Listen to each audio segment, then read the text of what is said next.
Bonjour à tous, bonjour et merci de répondre présent au rendez-vous que vous donne Afache TV. Permettre aux ambulanciers de la fonction publique de rester connectés aux événements de notre métier, telle est la mission que l'Association française des ambulanciers SMUR hospitaliers se fixe tout au long de l'année.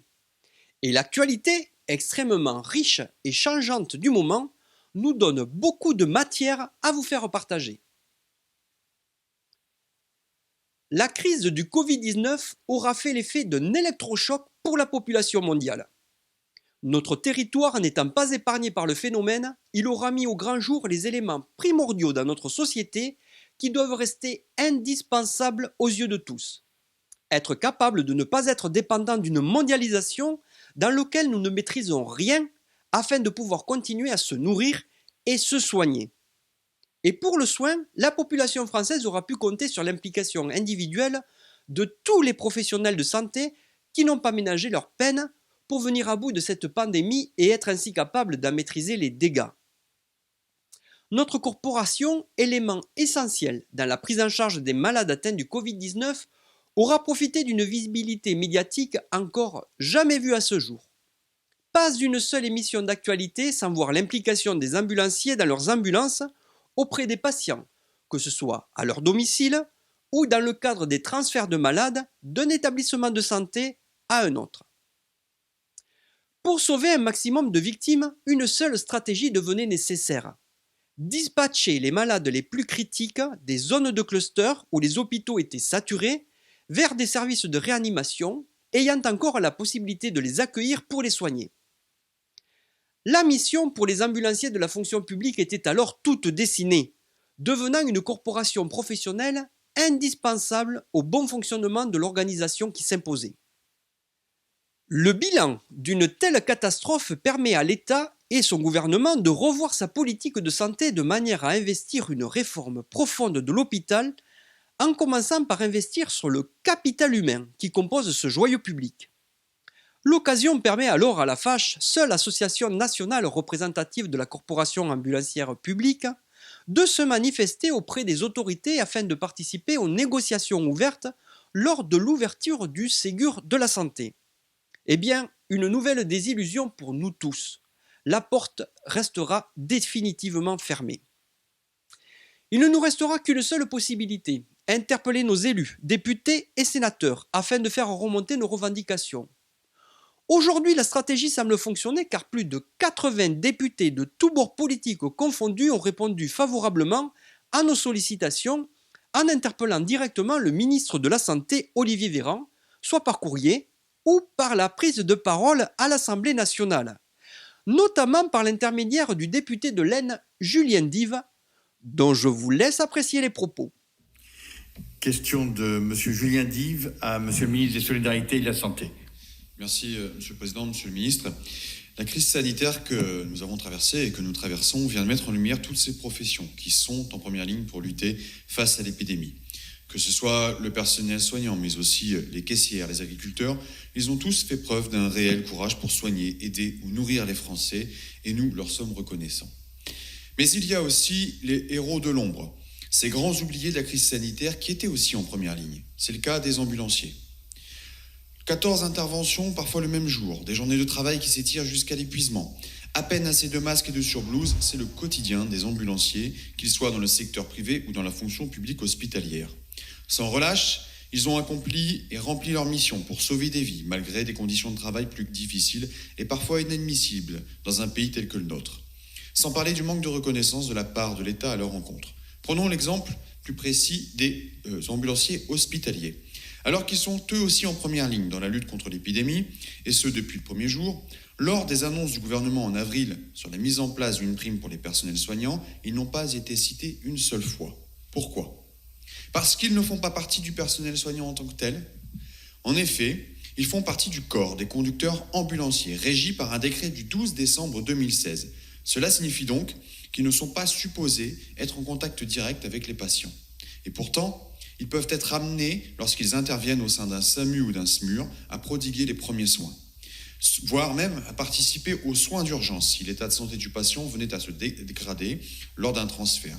Preuve d'un contact direct auprès des malades et des blessés. Ce ne sont pas, contrairement à ce que suggère ce décret, de simples conducteurs, mais aussi des soignants. Ils travaillent les week-ends, les nuits et les jours fériés, avec un salaire maximum en fin de carrière de 1 800 €.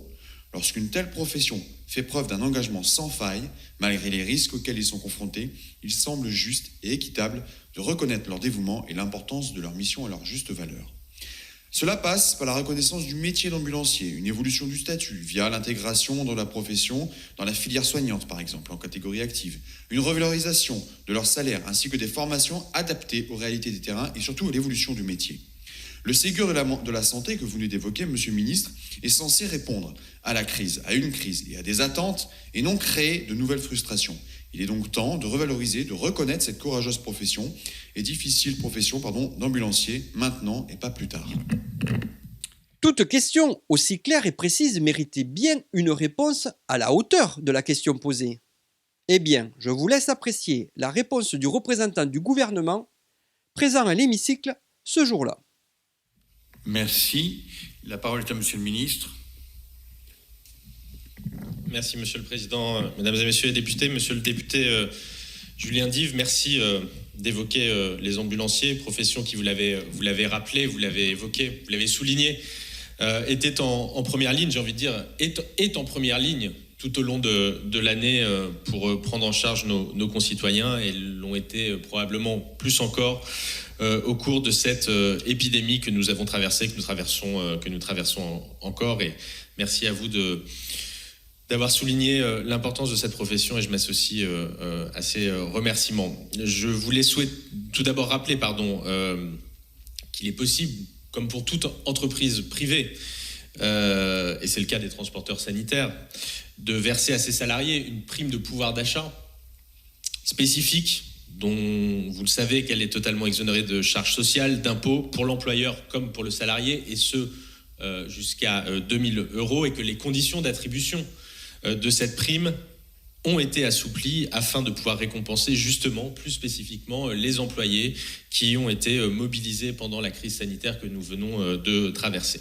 Par ailleurs, cela remonte dès avant la crise, nous avons été alertés des difficultés économiques rencontrées par les entreprises du secteur, et le ministre reste à l'écoute des organisations représentatives. Les entreprises de transport sanitaire, en tant que professionnels conventionnés avec l'assurance maladie, bénéficient d'une aide de l'assurance maladie garantissant la couverture de leurs charges fixes, mais également des soutiens de l'État tels que le chômage partiel ou le versement d'indemnités journalières. Et je vous informe également, monsieur le député, que des travaux sont en cours afin de mettre en place les modalités de compensation et de prise en charge de surcoûts et éventuelles pertes qui seraient subies par ces entreprises lors de cette crise sanitaire. Voilà, soyez convaincus, monsieur le député, que le gouvernement a bien conscience évidemment de l'engagement des ambulanciers au service des Français, et que le gouvernement souhaite, par ces dispositifs, soutenir les entreprises, soutenir leurs salariés, afin qu'elles puissent continuer à assumer leur mission de service public et ce rôle essentiel que vous soulignez dans notre système de santé. Je vous remercie. Une réponse tellement en inadéquation avec la question posée que monsieur le député de l'Aisne fait rare dans cet exercice, se sent même l'obligation de reprendre la parole. Merci, Monsieur le Ministre. Monsieur le député. Merci, Monsieur le Ministre, pour votre réponse. Vous avez répondu à une partie de ma question, celle concernant les ambulanciers du secteur privé. Et encore une fois, faut-il que la société qui les emploie puisse leur verser ces aides.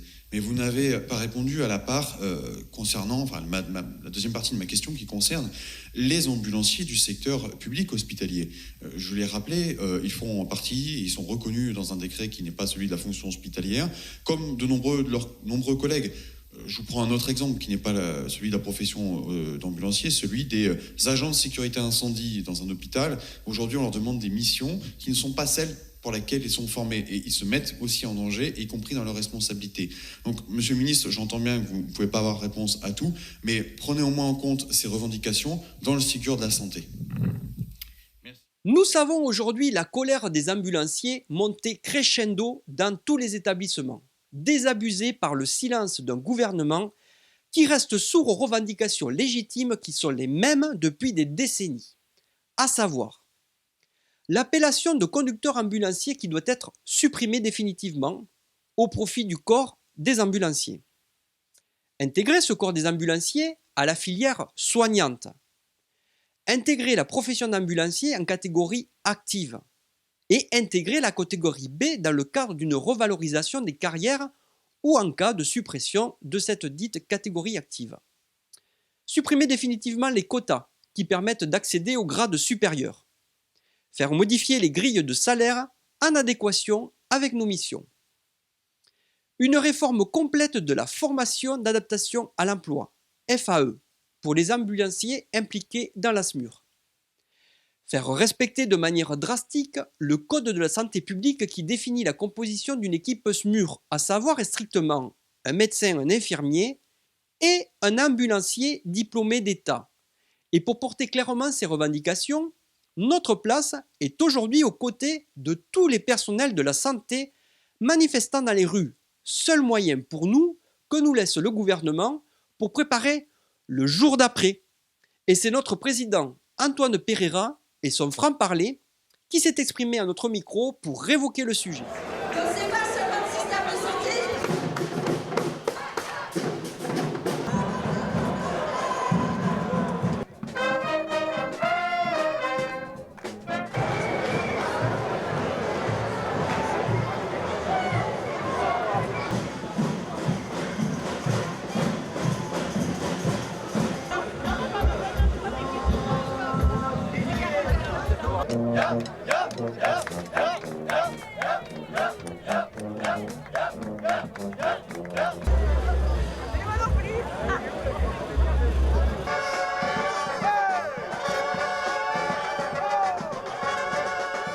Donc nous recevons en marge de la manifestation de ce 16 juin Antoine Pereira, président de l'Association française des ambulanciers SMUR et hospitaliers, qui a la légitimité de s'exprimer sur ce sujet, parce qu'on n'a pas l'habitude en fait de voir la fâche directement dans les manifestations.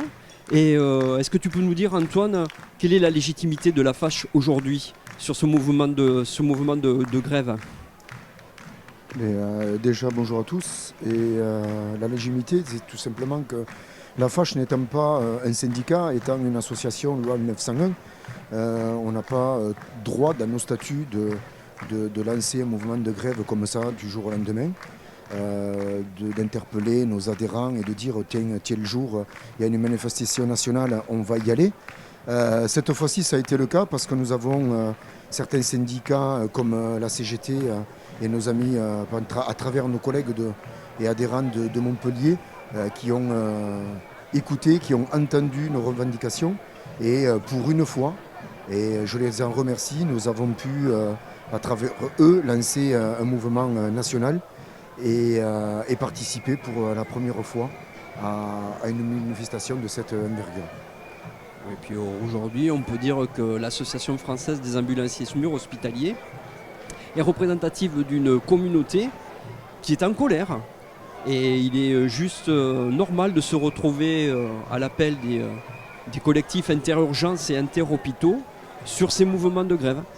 Exactement. On est en colère depuis de nombreuses années qu'on demande certaines revendications et que personne ne nous écoute. Et aujourd'hui, à travers ce mouvement, à travers les syndicats et à travers toute la France où nos adhérents ont su se mobiliser et manifester leur colère, je pense que pour une première, ça a été un bon point positif.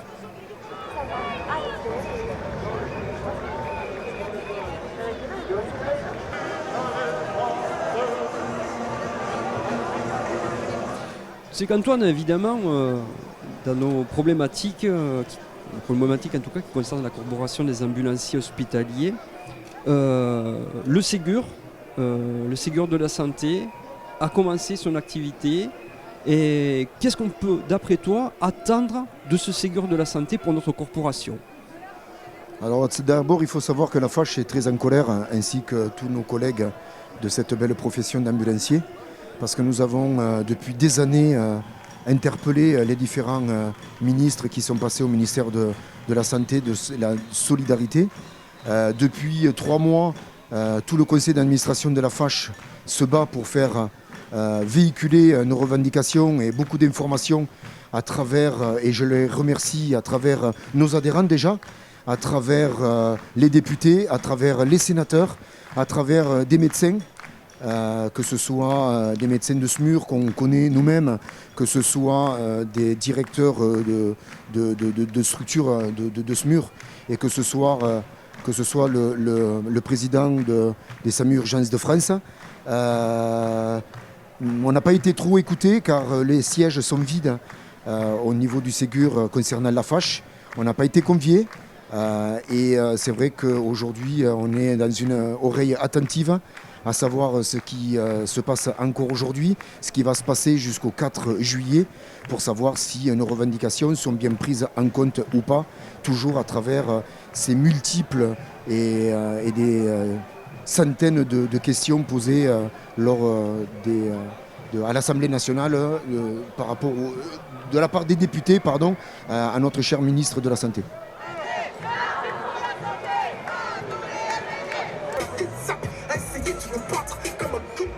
D'ailleurs, ça me fait rebondir sur une question. Qu'attendre finalement de la corporation des ambulanciers hospitaliers aujourd'hui? Peut-être qu'il serait bon de lancer un appel. Au niveau national, on a besoin que le collectif des ambulanciers sollicite sur tout le territoire national, justement, ces députés et sénateurs qui peuvent nous donner un véritable coup de main et pour faire aboutir tout simplement nos revendications aujourd'hui. Comme je l'ai dit tout à l'heure, on a besoin des syndicats. Comme ça fait très longtemps que j'ai cette envie d'aller de l'avant et de manifester notre colère dans les rues, devant nos concitoyens. Mais toujours pareil, vu qu'on est à une loi en 1901, ce n'est pas du tout possible. Mais c'est quelque chose qui me démangeait. Aujourd'hui, on le fait. Et moi, l'appel que j'ai lancé, c'est un appel de solidarité, un appel de rien lâcher. De continuer dans nos départements, dans nos régions, à faire véhiculer les revendications de notre association et de toujours dans ce même objectif qu'on a eu depuis quelques mois, d'interpeller vos directeurs de SAMU, pourquoi pas les directeurs d'hôpitaux, et surtout vos députés, vos sénateurs, de continuer à faire véhiculer, à faire passer les courriers que le conseil d'administration, les membres du conseil d'administration de la FACH vous ont fait passer à tous les adhérents et autres. Et d'être à l'écoute, d'être sur les réseaux sociaux, à voir toutes les avancées de ce qu'on fait, de ce qu'on ne fait pas, et d'attendre, je pense qu'il va y avoir une prochaine manifestation, une prochaine grève, que si je m'abuse est peut-être au 30 juin. Et j'espère c'est ce qui est prévu effectivement. Voilà, on est en train de faire pas mal de choses au niveau de la FACH qu'on vous fera passer sur nos réseaux sociaux et à tous nos adhérents les jours prochains. Et j'espère qu'on va se mobiliser encore plus, qu'on sera encore plus dans la rue avec nos couleurs et avec nos revendications pour faire évoluer et faire avancer une fois pour toutes ce métier d'ambulancier. Merci d'avoir suivi cette vidéo et de bien vouloir la partager sur les réseaux sociaux. Il est encore plus important aujourd'hui que toute la corporation des ambulanciers de la fonction publique se rallie de manière unanime autour de la FACH. C'est pourquoi n'hésitez pas à faire la démarche d'adhérer en ligne pour l'année en cours. Nous sommes aujourd'hui 800 et nous savons que nous pouvons faire encore beaucoup mieux. Devenez aussi également acteurs de nos revendications en prenant contact avec vos élus locaux, députés et sénateurs, afin de faire entendre nos voix partout sur le territoire et ainsi faire remonter nos revendications qui sont aujourd'hui légitimes et nécessaires afin que le jour d'avant ne soit plus le jour d'après, cher à notre président de la République Emmanuel Macron. Allez, on se retrouve quant à nous très prochainement pour les prochaines news de FH TV.